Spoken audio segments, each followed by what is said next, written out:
A vida é preenchida com várias experiências. Algumas te deixam em êxtase, enquanto outras podem te arrastar para baixo, fazer você passar pelo impossível e simplesmente te deixar miserável. Mas a verdadeira força e determinação é quando você se levanta e reconstrói sua vida do zero quando esses problemas surgem. Era exatamente isso que Jarmica Whitehead tentava fazer. Tendo recebido as cartas erradas desde o nascimento, ela não queria o mesmo destino para suas filhas gêmeas. Mas quando seu corpo sem vida foi encontrado em seu quarto em Conyers, Georgia, a polícia ficou perplexa. Eles logo perceberam que o assassino não era um estranho, embora não soubessem quem era o responsável. Era a pessoa que eles menos esperavam, e não me refiro a um cônjuge ou ex-namorado irritado.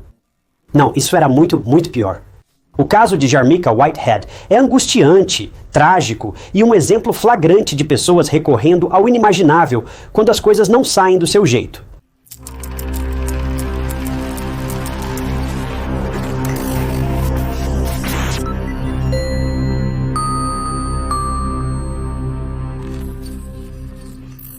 Bem-vindo ao True Crime Stories. Sou Ty Notts e posto novos documentários de crimes reais semanalmente. Então, se você gosta do que vê, certifique-se de se inscrever, é totalmente gratuito. Isso permite que você saiba quando eu posto novos vídeos.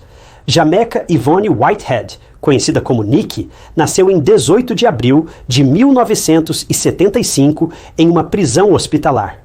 Sua mãe, Linda Whitehead, estava grávida e condenada por roubo e posse de substâncias ilegais aos 21 anos. Após dar à luz, Linda não criou Nikki na prisão. Então a bebê foi entregue à avó, Della Fraser. E juntas elas moravam em Decatur, Geórgia. Então, a vida era incomum para Nikki desde o início. Ela não tinha uma mãe adequada em sua vida, seu pai biológico não estava presente. E ela foi criada por sua avó, que tinha 41 anos na época em que ela nasceu. Ao crescer, Della definiu Nikki como uma criança difícil. Ela era um estouro, mas incapaz de ser devidamente disciplinada. Nikki era inteligente e se destacava no ensino médio, mas começou a andar com a turma errada e estava sempre aprontando algo. Ele passou a ir a festas, desrespeitando o toque de recolher e até usando drogas. Ela também começou um relacionamento muito jovem. E aos 17 anos a história se repetiu. E assim como sua mãe, Nikki engravidou. Infelizmente, o namorado de Nikki não ficou feliz com a notícia. E basicamente ele abandonou tudo e se mudou para o Canadá. Mas Nikki estava determinada a continuar com sua gravidez e ser uma mãe melhor. Durante uma de suas consultas de rotina, Nikki descobriu que estava esperando gêmeos. E essa notícia foi um choque para Nikki. Apesar de estar claramente aterrorizada, ela amava incondicionalmente seus bebês ainda não nascidos, mesmo preocupada sobre como cuidaria deles. Nikki era uma jovem expressiva, trabalhadora e de espírito livre que queria o melhor para seus filhos. 9 meses depois, em 27 de novembro de 1993, Nikki deu à luz gêmeas idênticas. Ela os chamou de Jazz Maya e Taz Maya, e as gêmeas eram conhecidas como Jazz e Taz. Mesmo Nikki estando nas nuvens. Quando ela viu suas duas meninas, ela sabia que cuidar e sustentar duas crianças não seria fácil. Então, Nikki rapidamente conseguiu uma licença para trabalhar como cabeleireira em um salão local para tentar trazer algum dinheiro real para sua nova família. De acordo com sua instrutora, Rhonda, Nikki era uma mãe amorosa, uma trabalhadora apaixonada. E, no geral, uma mulher trabalhadora. Yuka Harris, melhor amiga de longa data de Nikki, disse que ela era uma pessoa incrível, que não se opunha a se divertir um pouco. Apesar de não ter experiência prévia, ela tinha um talento inegável de penteado, o que a tornou muito popular entre os clientes. Mas para Nikki, trabalhar como cabeleireira significava passar longas horas diárias no salão para pegar mais turnos para aumentar sua renda. Então, Jazz e Taz foram criados em grande parte pela bisavó dela, e a situação funcionou bastante bem. As meninas eram cuidadas, permitindo que Nikki trabalhasse sem preocupações com suas filhas. Em 2000, a sequência de experiências de Nikki com homens ruins e indisponíveis acabou quando ela conheceu o caminhoneiro Robert Head. Eles se conheceram em um shopping e foi Robert quem se aproximou de Nikki e a convidou para sair. Ele tinha 55 anos na época em que conheceu Nikki. Ele era apenas, mas Robert era a estabilidade que Nikki precisava em sua vida, especialmente depois de ter suas duas filhas gêmeas. Robert era um homem gentil e carinhoso, que genuinamente amava Nikki. E ele também aceitou Taz e Jazz de braços abertos, e Nikki até se mudou para morar com ele em um bairro muito seguro, confortável e tranquilo em Conyers, Geórgia. Ele também incentivou Nick a buscar um diploma em moda no Barter College. Robert queria dar a Nick e às meninas um lugar confortável e seguro para viver, e Nick estava animada com essa mudança. Ela queria dar às suas filhas uma vida melhor, e você pode dizer que Nick realmente fez o seu melhor. Nenhum pai é perfeito. Somos humanos e ocasionalmente sucumbimos ao estresse da paternidade e das responsabilidades. E como Nick era mãe solteira de gêmeas, você pode apostar que ela estava lidando com inúmeras responsabilidades. Após conhecer Robert, ela finalmente encontrou um lar permanente para si e suas filhas pela primeira vez na vida. Jazz e Taz cresceram como meninas inteligentes e muito ativas. Elas eram parecidas, exceto por uma marca de beleza na bochecha de Jazz. Jazz e Taz estavam na lista de honra da escola, eram escoteiras e participavam de atividades extracurriculares como tênis e dança. Eram estudantes exemplares com notas altas e, devido à agenda apertada, não tinham tempo para se meter em problemas, mesmo que as coisas não fossem ideais para Nick e as meninas. As coisas também não eram tão ruins. No geral, as coisas estavam indo muito bem para essa pequena família. Ninguém poderia ter adivinhado, no entanto, que assim que Nick teve uma pausa na vida, essa vida seria tirada dela.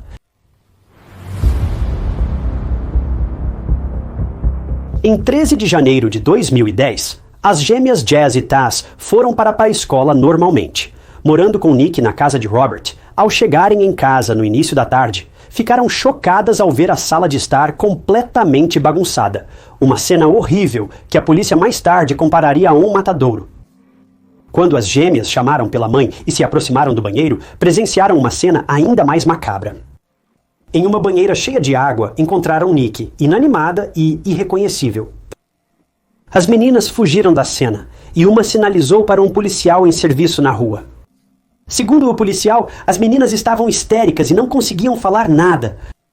Reforços e paramédicos foram chamados para o local e, em minutos, a casa foi isolada e repleta de policiais. Os oficiais ficaram chocados com a visão da cena do crime. Era diferente de tudo que já tinham visto, o que diz muito. Um vaso estava quebrado na sala de estar. Tudo estava manchado de vermelho, dos móveis aos pisos e paredes. Observando o corpo de Nick, os oficiais tinham certeza de que uma luta intensa ocorreu e que ela lutou até seu último suspiro. O corpo de Nick foi levado para autópsia e os resultados foram angustiantes. As feridas em seu corpo variavam de 60 a 80. Isso foi definitivamente um crime passional. Alguém atacou Nick tão ferozmente e incansavelmente que ela sucumbiu aos seus ferimentos incrivelmente rápido. Estima-se que Nick morreu entre as 8 e as 10 da manhã naquele dia. Os oficiais ficaram atônitos com os resultados.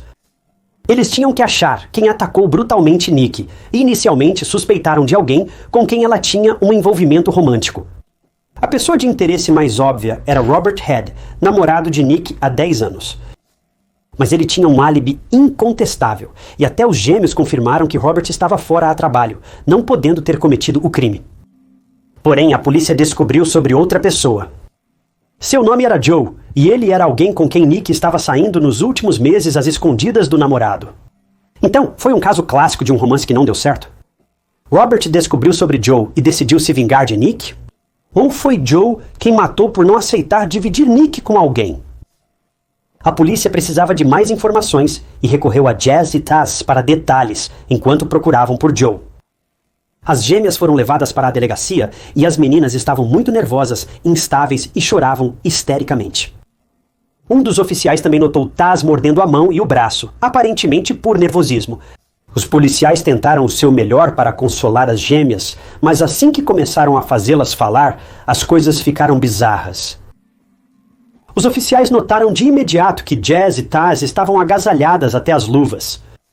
A polícia achou estranho porque, apesar de estar razoavelmente frio na Geórgia naquele momento, certamente não estava abaixo de zero.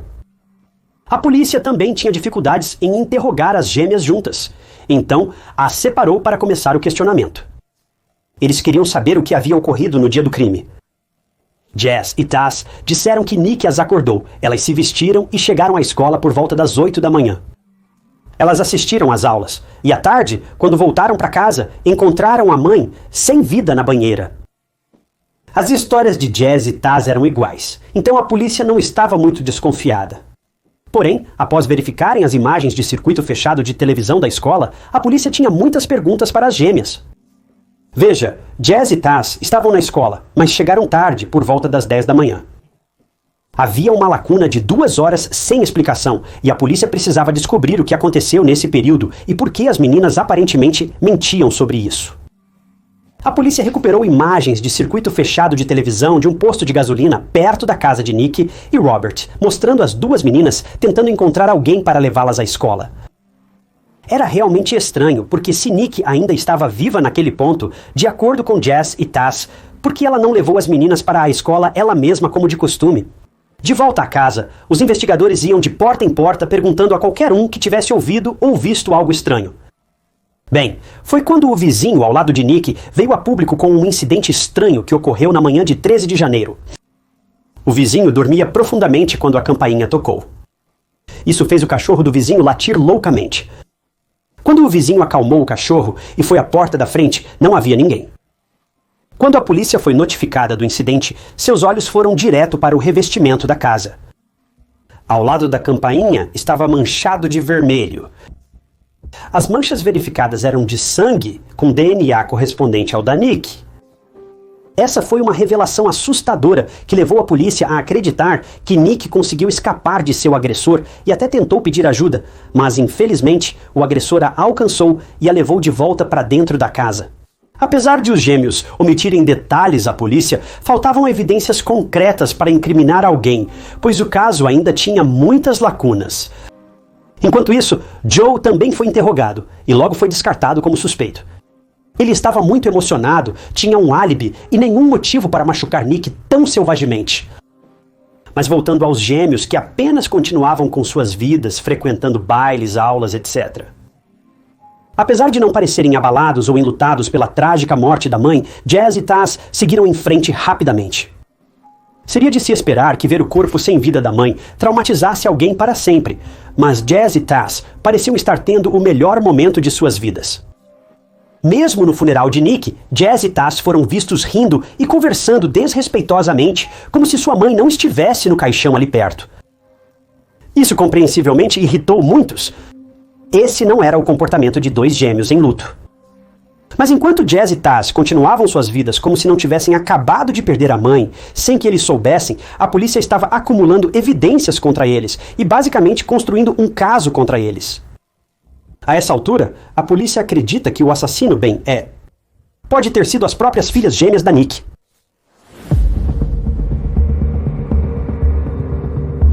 Essa foi uma revelação assustadora.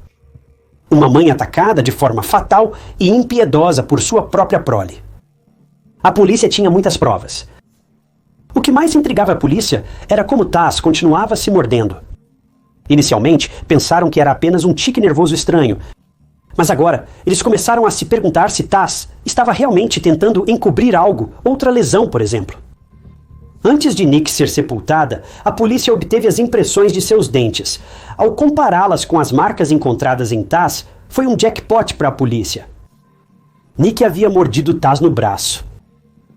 Além disso, havia ferimentos nos gêmeos e em Nick, consistentes com a luta. Marcas de mordida no corpo de Nick correspondiam aos gêmeos e havia fibras de cabelo deles na boca dela. Ficou claro como o dia para a polícia que a luta ocorreu entre Nick e os gêmeos. Além disso, ao verificar o quarto dos gêmeos, a polícia encontrou um diário com entradas que arrepiaram a espinha dos investigadores. O diário tinha várias entradas explicando como os gêmeos ressentiam a mãe e como eles queriam, citando, se livrar dela. As entradas antigas no diário revelavam que a raiva e o ressentimento dos gêmeos por Nick vinham se acumulando há tempos, provando para a polícia que o assassinato não foi apenas cometido por eles, mas também premeditado. A polícia encontrou roupas manchadas de vermelho pertencentes a Jazz e Taz na máquina de lavar, além de mais evidências físicas e forenses. Botas com grandes tufos de cabelo de Nick foram achadas escondidas em uma caixa no guarda-roupa dos gêmeos. A essa altura, você pode pensar que os gêmeos estavam por trás do assassinato de Nick.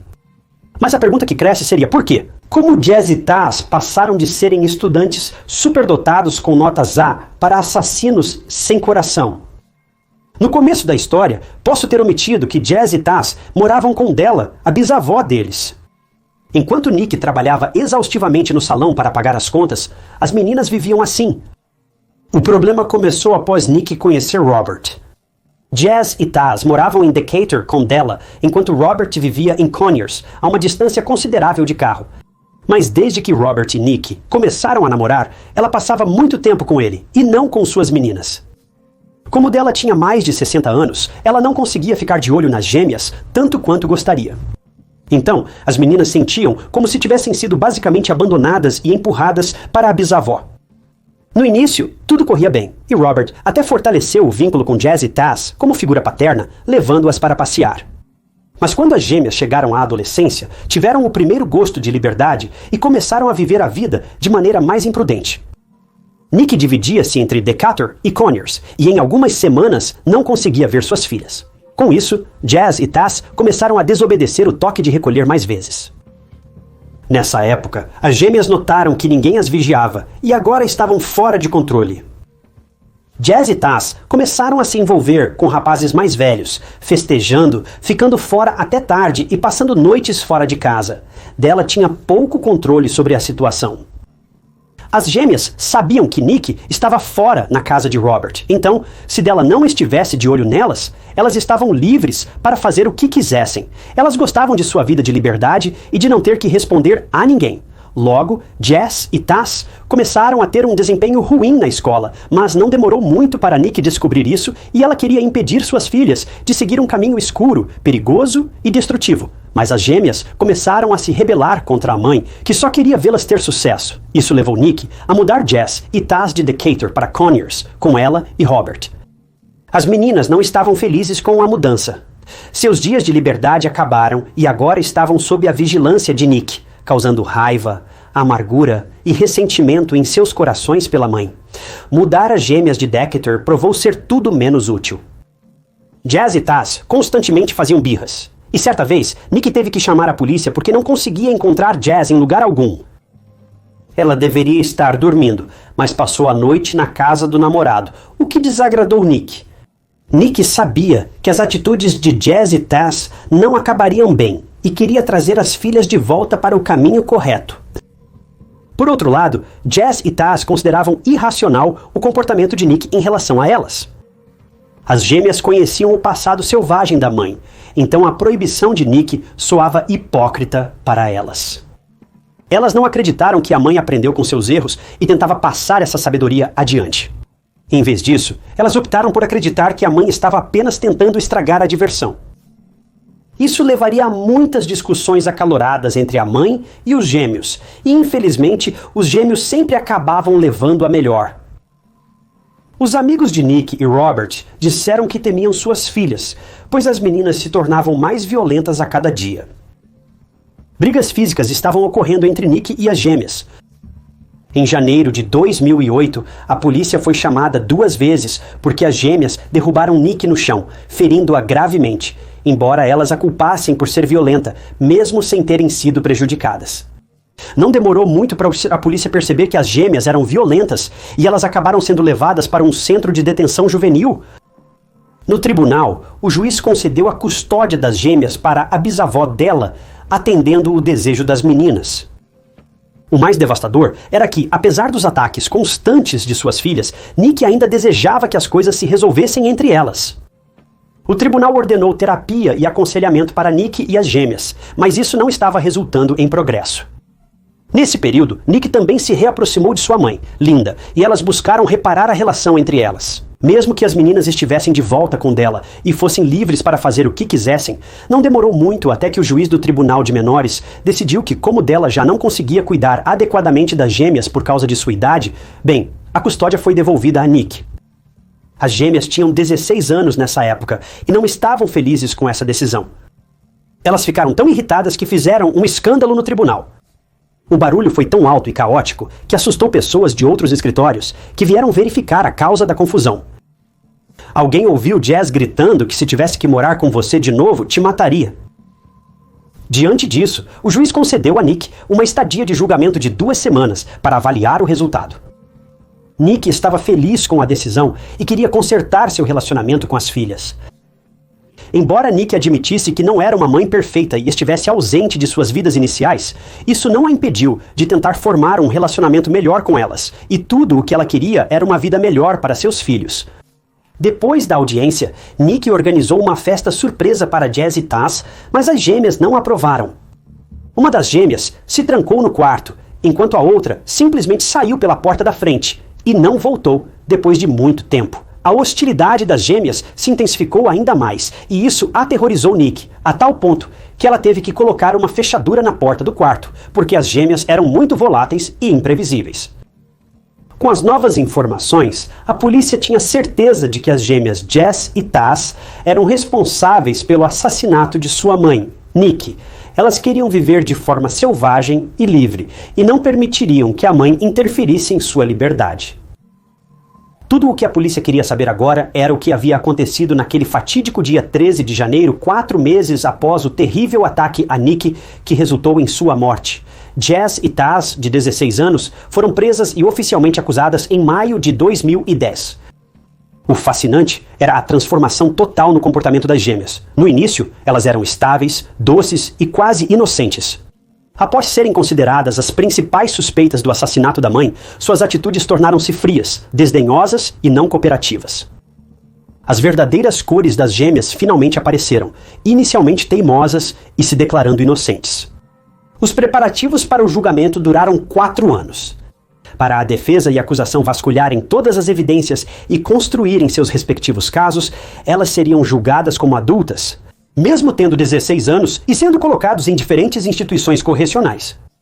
Mas em janeiro de 2014, Taz foi o primeiro a aceitar um acordo de confissão oferecido pela acusação. Taz concordou em se declarar culpado por homicídio voluntário. E um mês depois disso, Jazz fez o mesmo. Parte do acordo de confissão era que Jazz e Taz tinham que concordar com uma confissão filmada na qual detalhavam o que haviam feito com a mãe naquele dia fatídico, de 13 de janeiro.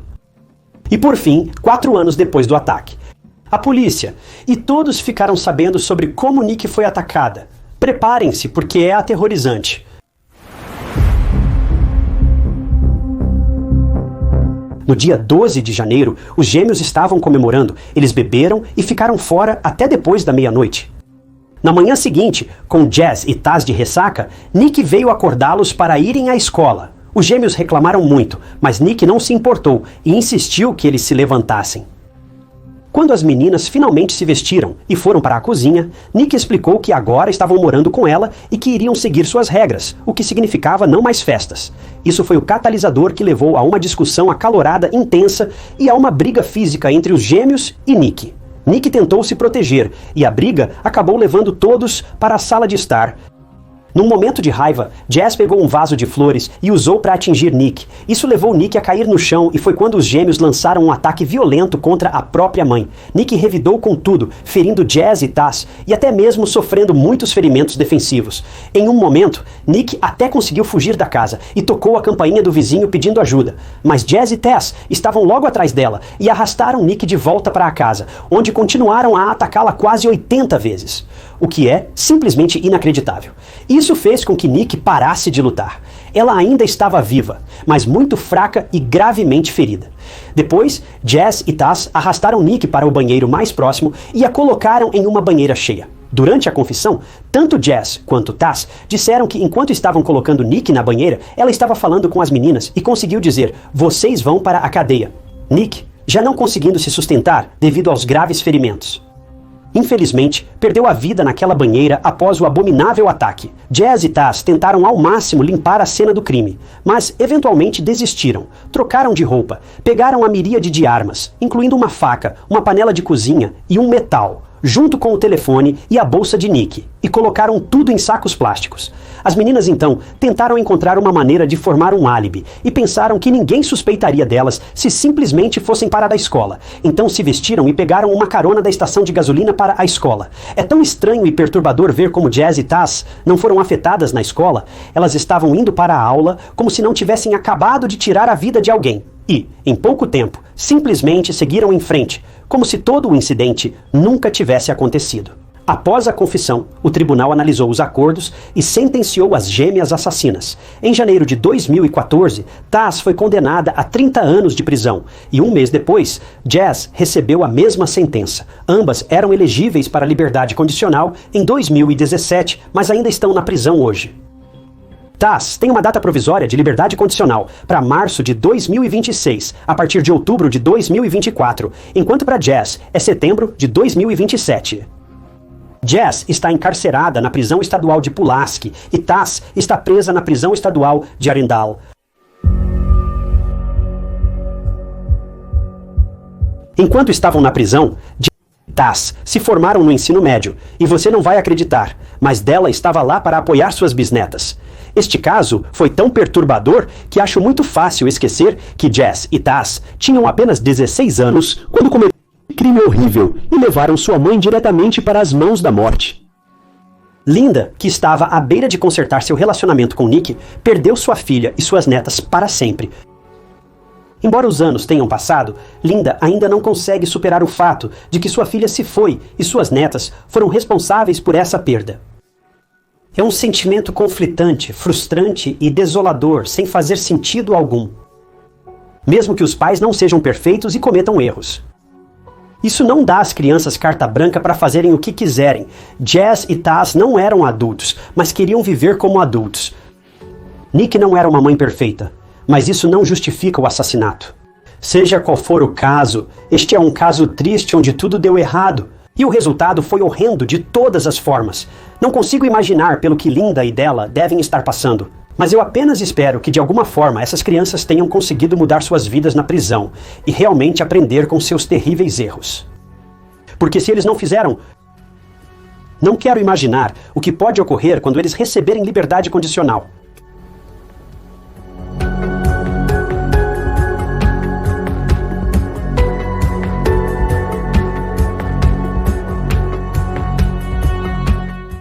Agradecemos por acompanharem mais um episódio de Histórias de Crimes Reais.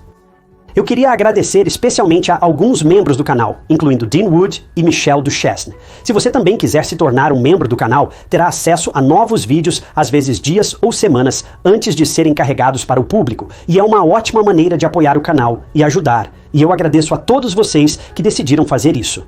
Para se juntar, clique no botão de adesão abaixo ou encontre o link na descrição do vídeo. Aproveitem também para conferir as camisetas com histórias de crimes reais disponíveis agora. Link na descrição. Mas como sempre, se gostou do vídeo, confira este outro caso interessante que cobri. E não esqueça de se inscrever.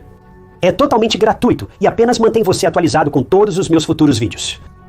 Meu nome é Ty Knotts. E eu te vejo no próximo vídeo.